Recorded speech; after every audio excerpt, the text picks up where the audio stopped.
Once, the king offered alms to the Buddha and other bhikkhus on a grand scale. His subjects, in competition with him, organized another almsgiving ceremony on a grander scale than that of the king. Thus, the king and his subjects kept on competing in giving alms. Finally, Queen Malika thought of a plan. To implement this plan, she asked the king to have a grand pavilion built.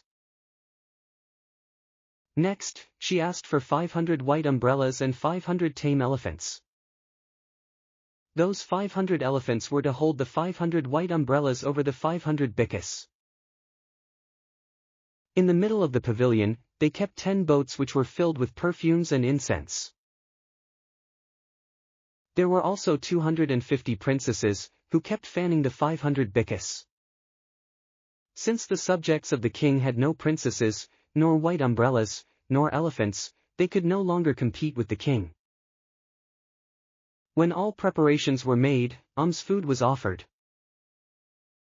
After the meal, the king made an offering of all the things in the pavilion, which were worth 14 crores.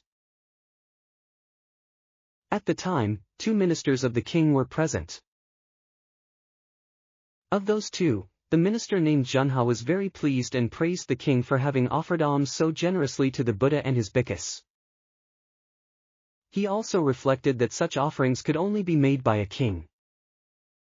He was very glad because the king would share the merit of his good deeds with all beings. In short, the minister Junha rejoiced with the king in his unrivaled charity.